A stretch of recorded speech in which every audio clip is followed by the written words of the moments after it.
ان الذین یخشون ربهم بالغیب لهم مغفرۃ واجر کبیر، یہ ہے آیت نمبر 12۔ بے شک وہ لوگ جو ڈرتے ہیں اپنے رب سے غیب میں، ان کے لیے ہے مغفرت اور بڑا اجر۔ اچھا، ایک منٹ میں ریکارڈنگ آن کر دوں۔ آج کے سبق میں ہم ایک ایک آیت کر کے پڑھیں گے انشاءاللہ۔ آج کی آیت بہت بنیادی سے ہیں، ان کو آپ قرآن میں کئی دفعہ پڑھ چکے ہوں گی۔ ان میں بظاہر کچھ نیا نہیں ہے، لیکن قرآن کے اسٹوڈنٹ کو معلوم ہونا چاہیے کہ اللہ تعالیٰ کے کلام میں ہر لفظ کا مقام کسی خاص وجہ سے طے ہے۔ یہ آیت آپ کو آج کے دن ہی پڑھنی تھی اور اس کا معنی بہت خاص ہے۔ پریویس لیسن میں ہم نے سعیر کی آگ کے بارے میں پڑھا، ان لوگوں کے بارے میں جو نہ سمجھتے تھے نہ سنتے تھے۔ اس سے پہلے ہم نے مصباح کے بارے میں پڑھا تھا، اور اس سے بھی پہلے قدر اور کنٹرول کے بارے میں پڑھا تھا۔ آج ہم ان لوگوں کی خصوصیات پڑھنے جا رہے ہیں جو سعیر سے محفوظ رکھے جائیں گے، یعنی وہ جو آگ جو اللہ نے جلا رکھی ہے جہنم میں، اسے محفوظ رکھے جائیں گے۔ دنیا میں بھی وہ نہیں جلیں گے اور آخرت میں بھی وہ امن میں ہوں گے۔ اس کی وجہ ان لوگوں کے کچھ کام ہوں گے، اور یہ کوئی بہت مشکل کام نہیں ہے۔ ان کے لیے صرف ایک چیز درکار ہے، اور جس کے اندر وہ ایک چیز ہے اس کے لیے سب بہت آسان ہو جائے گا۔ وہ چیز کیا ہے؟ جواب اسی آیت میں ہے۔ ڈرنے کے لیے جو لفظ آیا ہے وہ ہے خشیہ۔ لفظ خشیہ کو دیکھتے ہیں۔ یخشون ہے کہ اس سے نکلا ہے لفظ خشیہ، یہ نکلا ہے خا، شین اور یا سے، خشیہ۔ ہم عام زبان میں اس کا ترجمہ ڈرنا کرتے ہیں۔ یہ تو سارا مسئلہ ہے کہ عربی کو عربی میں جب تک نہیں پڑھتے نا، اللہ کی بات سمجھ میں نہیں آتی۔ بچپن سے ہر کوئی ہمیں یہ بتا رہا ہے کہ اللہ سے ڈرو، نیک لوگ اللہ سے ڈرتے ہیں وغیرہ وغیرہ۔ ہم اس لفظ ڈرنا سے اب تک بے حس ہو چکے ہیں۔ ہم تو ہارر مووی سے بھی ڈرتے ہیں، جنات سے بھی ڈرتے ہیں، کرنٹ لگنے سے بھی ڈرتے ہیں۔ ڈر مختلف اقسام کے ہوتے ہیں، تو اللہ سے خشیت رکھنے والا ڈر کون سا ہے؟ خشیت کا لفظ بھی اسی خشیہ سے نکلا ہے، اور اس کے معنی آج آپ نے غور سے سمجھنا ہے اور اس کو ساری زندگی یاد رکھنا ہے، کیونکہ جس نے خشیت کو سمجھ لیا اس کی دنیا آخرت سمر گئی۔ خشیت کا لفظ آپ نے پڑھا ہوگا اسلامیات میں، خاشیتا، خشیت۔ یہ لفظ خشیت ہے نا، خشیت الہی، یہ لفظ سنا ہوگا، یہ بھی اسی خشیہ سے نکلا ہے۔ خشیہ کہتے ہیں کھجور کا اپنے درختوں پہ کھڑے کھڑے برف سے جم جانا اور جم کے ضائع ہو جانا۔ اس کے دوسرے معنی خشک سڑی ہوئی گھاس بھی ہے۔ آپ تصور کریں کھجور درخت پہ کھڑے کھڑے جمی ہوئی ہے، ایسا کب ہوتا ہے؟ آپ نے فلموں میں شاید دیکھا ہو، یا اینیمیشن میں تو ضرور دیکھا ہو کہ ایک دم سے کوئی سرد طوفان آتا ہے اور ساری دنیا وہیں کھڑے کھڑے برف ہو جاتی ہے۔ درختوں کے تاثرات نہیں دکھائی دیتے، لیکن جو انسان برف ہو رہے ہوتے ہیں ان کے چہروں پہ خوف ہوتا ہے۔ ایسے ہی گھاس ایک دم سے اپنی جگہ پہ کھڑے کھڑے کیوں سوکھ گئی؟ کیونکہ شدید گرمی کی لہر آئی اور اس نے اسے سنبھلنے کا موقع نہیں دیا۔ چاہے کھجور ہو یا گھاس، وہ اپنی جگہوں پہ کھڑے کھڑے شدید مبہوت ہو گئے، ساکن ہو گئے، اور وہیں وہ امر ہو گئے۔ یہ ہے خشیہ کے معنی، کہ کسی کے سامنے اس کے اوف میں کھڑے ہو جائیں، جیسے کوئی شاندار چیز دیکھتے ہیں اور منہ کھولے مبہوت سے کھڑے ہو جائیں، بالکل حیران، ساکت، ششدر۔ یہ کیفیت جو ہے وہ خشیہ کہلاتی ہے۔ اور خشیہ کے دوسرے معنی ڈرنا ہے، لیکن ایسا ڈرنا جس میں یہ دو چیزیں ہوں، ایک امید اور دوسری فکر، یعنی کنسرن، کسی کے لیے فکر مند ہوتے ہوئے ڈرنا۔ اللہ تعالیٰ سے خشیت کیا ہوتی ہے؟ یہ ہے وہ کیفیت جو انسان کی تب ہوتی ہے جب وہ اللہ تعالیٰ کے اوف میں ہوتا ہے۔ اوف کا لفظ سمجھ میں آ رہا ہے؟ یہ AWE ہم انگلش میں کہتے ہیں نا، اوف۔ اوف بھی کیا پڑھتے ہیں نا اس کو، اس کے اوف جب انسان اللہ کے اوف میں یعنی روب میں ہوتا ہے، وہ اپنے رب کو سب سے اوپر رکھتا ہے۔ اس کی ناراضگی کی فکر اس کو سب سے زیادہ پریشان کرتی ہے۔ وہ ہر بات میں سوچتا ہے کہ اگر میں نے یہ کام کر لیا تو میرے رب کے سامنے میرا کیا امپریشن جائے گا۔ یہ ہے خشیت، کہ گناہ کا دل چاہے، لیکن جیسے ہی اللہ کا خیال آئے، انسان کو اپنے رب کا ہر احسان یاد آ جائے، اسے اپنے رب کی خود سے محبت یاد آ جائے، اور اسے اپنے رب کا حکم یاد آ جائے۔ اللہ تعالیٰ کو انسان سے کیا چاہیے؟ یہی کہ انسان اپنے ساتھ ظلم نہ کرے، اور جس وقت آپ کو کوئی برائی کرتے وقت اللہ تعالیٰ کا خیال آ جائے اور آپ اسے ہاتھ کھینچ لیں اور جھرجھری لے کر ہٹ جائیں کہ نہیں میرا رب ناراض ہوگا، یہ خشیت ہے۔ خشیت میں اللہ کا خوف بھی شامل ہے، یعنی یہ ایسا ڈر ہے جو کسی کے روب میں آنے کے بعد ہوتا ہے۔ اس میں کسی کے لیے شدید امپریس ہونے کا تاثر ہے، جیسے آپ کسی بڑی شخصیت سے بہت متاثر ہو، وہ سامنے آ جائے تو آپ کے منہ سے الٹی سیدھی بات نہیں نکلے گی نا، آپ دھیان سے اچھا بولیں گے، آپ کانشیس ہوں گے، اور ساتھ ہی آپ بہت امید اور محبت سے اس شخص کو دیکھ رہے ہوں گے کہ اس کو میری بات بری نہ لگے، کہ میں اس کی گڈ بکس میں رہوں ہمیشہ۔ بس یہی کیفیت ہے، وہ خشیت ہے۔ اللہ کا ڈر یہ نہیں ہے کہ ہائے میں نے نماز نہ پڑھی تو اللہ مجھے آگ میں ڈالے گا، ہائے میں نمبر کٹ جائیں گے، نہیں، یہ سب مولویوں کی باتیں ہیں جو انہوں نے لوگوں کو ڈرانے کے لیے ایجاد کی تھی، کیونکہ ان کو لوگوں کے دلوں میں اللہ کی محبت جگانی نہیں آتی تھی نا۔ خشیت سزا کا ڈر نہیں ہے، خشیت اللہ کی ناراضگی کا ڈر ہے، اللہ کے پسندیدہ لوگوں کی فہرست سے نکل جانے کا ڈر ہے۔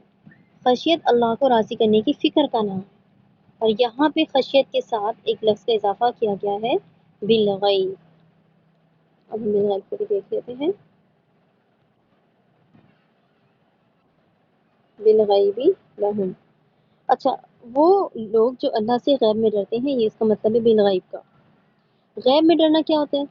غیب میں ڈرنا اس وقت کا ڈرنا ہوتا ہے جب آپ کے ساتھ کوئی نہ ہو، کوئی دوسرا انسان آپ کو دیکھ نہ رہا ہو، یا پھر آپ اس وقت ایسے انسانوں کے ساتھ ہوں جو مذہبی نہ ہو اور آپ کو جج نہ کرے۔ یعنی اس وقت سوائے اللہ کے ججمنٹ کے آپ کو کسی کی ججمنٹ کی پرواہ نہ ہو۔ ایسے موقع پہ آپ کا نفس آپ سے بہت سے ایسے کام کروائے گا، یقیناً کرواتا آ رہا ہوگا جو اللہ کو نہیں پسند، اور بعد میں ان کاموں پہ آپ کو شدید گلٹ ہوتا ہوگا۔ اس لیے آج ان آیت کو پڑھنے کی وجہ ہی یہی ہے کہ وہ وقت آ گیا ہے کہ جب آپ کو ہر ایسے کام کو اپنی زندگی سے باہر نکالنا ہوگا جو تنہائی میں آپ کو اللہ سے نہیں ڈرنے دیتا۔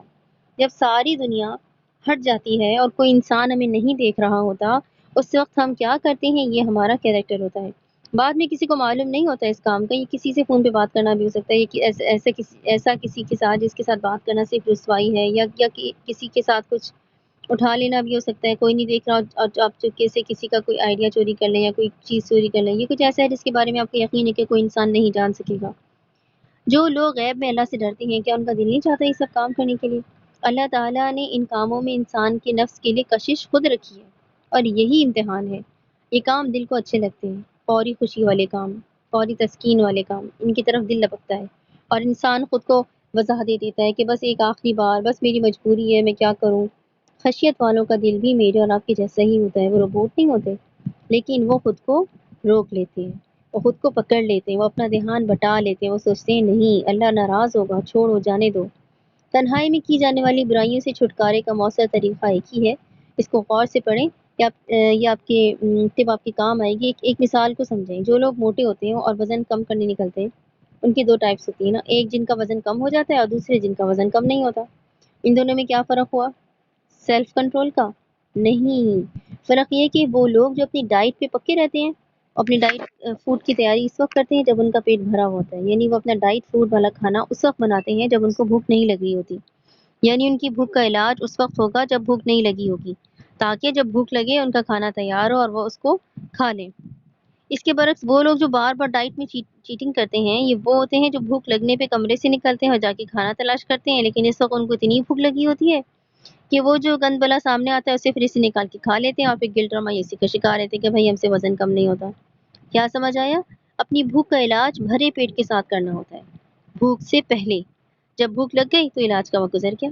ایسے ہی تنہائی میں کیے جانے والے گناہ کا سدباب آپ کو اس وقت کرنا ہوتا ہے جس وقت آپ تنہا نہیں ہیں۔ اس کا طریقہ یہ ہے کہ اپنے ٹریگرز کو پہچانیں۔ آپ بچے نہیں ہیں، آپ کو معلوم ہے کہ کب آپ تنہا ہوں گے اور پھر وہ گناہ آپ سے سرزد ہو جائے گا، اس لیے آپ نے اس وقت سے پہلے کچھ ایسا کرنا ہے جو اس گناہ تک لے کر نہ جائے۔ آپ کو اندازہ ہونا چاہیے کہ اب میں اکیلے ہونے جا رہی ہوں اور میرے پاس شیطان آئے گا، اور اس وقت میں نے خود کو کیا یاد دلانا ہے؟ کوئی آیت سامنے لگا لیں، تسبیح ساتھ رکھتے ہیں کہ جیسے گناہ کا خیال ہے میں نے کوئی اذکار یا آیت پڑھنی شروع کر دینی ہے، یا میں نے اٹھ کے واک کرنی ہے، یا میں نے خود کو فلاں بات یاد کروانی ہے، یا میں نے اپنے آپ کو کسی چیز میں، کسی مشغولیت میں مصروف کر دینا ہے۔ یہ چیزیں آپ کا ویپن ہے۔ جیسے جن لوگوں کو پورنوگرافی دیکھنے کا مرض ہوتا ہے، اور یہ ایک ایسا مرض ہے جس سے نکلنا بہت ضروری ہے، اور میرے پاس کچھ مسائل جتنے بھی آتے ہیں ان باکس میں، ان میں سے 50% سے زیادہ پورن کے عادی جو ہیں لوگوں کے ہوتے ہیں جن کو سمجھ میں نہیں آتا کہ وہ کیا کریں۔ تو اپنے اس مسئلے کے لیے یہ کریں کہ انٹرنیٹ پہ سرچ کریں، ایسے آرٹیکلز ڈھونڈیں جہاں لوگوں نے ان مسائل سے نکلنے کے طریقے بتائیں۔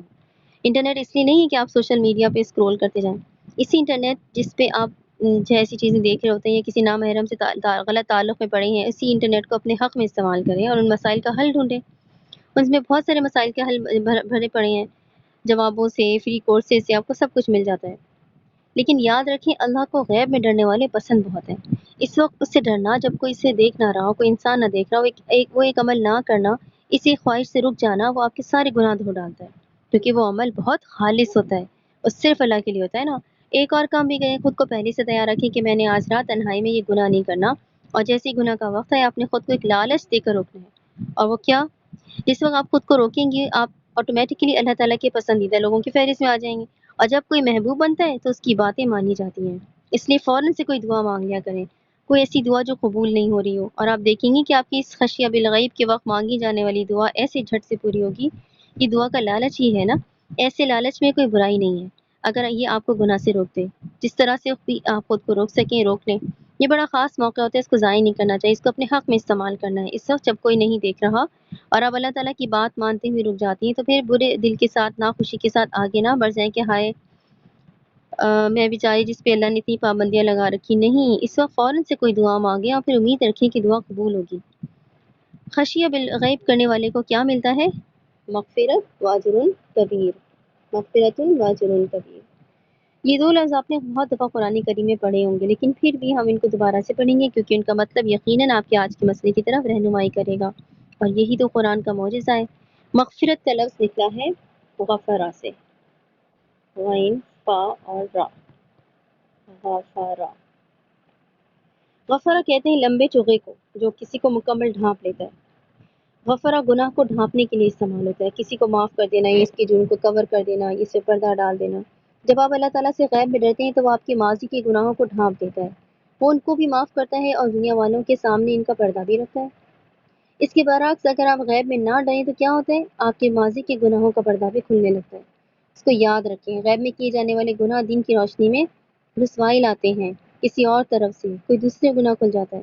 غفرہ کا ایک اور دلچسپ معنی بھی ہے اور وہ ہے دولت میں بہت زیادہ اضافہ ہونا۔ یہ معنی خالصاً دولت کے لیے۔ اگر آپ غور کریں تو سورہ نوح میں اللہ تعالیٰ نے وعدہ کیا نا کہ جو اللہ سے مغفرت مانگے گا اللہ تعالیٰ اس کی مدد کرے گا مال اور بیٹوں کے ساتھ۔ اس کی معنی ہے کہ اگر آپ رزق کے لیے پریشان ہیں تو بھی وہ بھی تبھی کھلے گا جب آپ غیب میں اللہ سے ڈرنے لگیں گے۔ رزق کس کو نہیں چاہیے؟ پیسہ ہر وقت ہر ایک کی ضرورت ہوتا ہے، اور آج کل تو ویسے ہی اتنی مہنگائی کہ ہم سب پریشان ہوتے ہیں کہ کل کو ہمارا روزگار چلا گیا تو کیا ہوگا۔ ایسے میں یاد رکھنے کہ جب تک اللہ سے غیب میں ڈرتی رہیں گی وہ رزق کھولتا جائے گا۔ رزق دولت بھی ہے، علم بھی ہے، اچھا لائف پارٹنر بھی ہے، نعمتیں بھی ہیں۔ رزق وہ سب کچھ ہے جو دنیا میں ایک اچھی زندگی گزارنے کے لیے آپ کو درکار ہے۔ یہ تب بڑھے گا جب آپ کثرت سے استغفار کریں گے اور غیب میں گناہ نہیں کریں گے۔ اور اجر کبیر کیا ہے؟ اجر کی معنی وہی ہے جو ہمارے یہاں جہیز کا ہوتا ہے نا، اس کے ایک اور معنی انعام بھی ہے، لیکن اس کا بنیادی معنی کسی کے کام کے بدلے میں دی جانے والی پیمنٹ، ایک معنی کسی کو ہائر کر کے کام کروانا، اور اسی سے تاجر کا لفظ بھی نکلا۔ اب غور کریں، غیب میں اللہ سے ڈرنے پہ پہلے مغفرت ملے گی، یعنی گناہ کا پردہ رکھا جائے گا، اس کو معاف کیا جائے گا اور دنیا میں آپ کا رزق بڑھ جائے گا، اور پھر ملے گا اجر کبیر۔ کبیر کا لفظ کبرا سے نکلا ہے، میرے پہلے میں سارے مٹا دیتی ہوں۔ کبیر، اچھا یہ کبیر کا لفظ نکلا ہے کبر سے، کبرا سے۔ کبرا غرور کو بھی کہتے ہیں اور بہت شاندار ہونے کو بھی، بہت باعزت بہت بلند مرتبہ لوگوں کے لیے بھی آتا ہے، بڑھاپے کے لیے بھی یہی لفظ کبر استعمال ہوتا ہے۔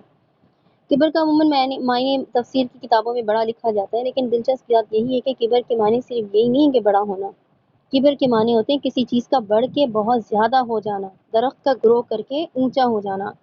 اس میں ناقص علم کے مطابق کسی چیز کے بڑھنے کا ذکر ہے، وہ چیز جو ہمیشہ سے بڑی نہیں تھی لیکن وہ بڑی ہوتی چلی جاتی ہے۔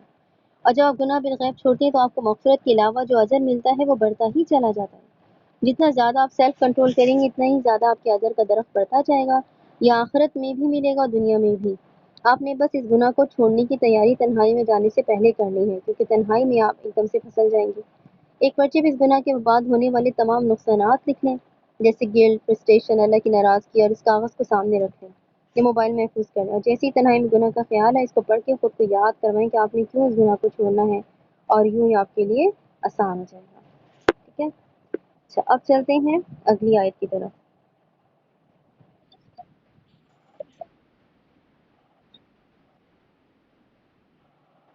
اجر کبیر، اور دوسرا کیا بتایا کہہ رہی ہیں آپ؟ بالغیبی، اچھا دیکھیں پہلے بالغیبی کا لفظ ہے نا، بالغیبی کو دیکھتے ہیں۔ بالغیب کا مطلب ہے وہ جو اللہ سے ڈرتے ہیں۔ کہاں گیا یہ رہا، ٹھیک ہے۔ غیب میں ڈرنا کیا ہوتا ہے؟ غیب میں ڈرنا اس وقت ہے جب آپ کے ساتھ کوئی نہ ہو۔ ایک منٹ خیال سے ذرا ویٹ کریں گے، بیٹے کا فون آ رہا ہے۔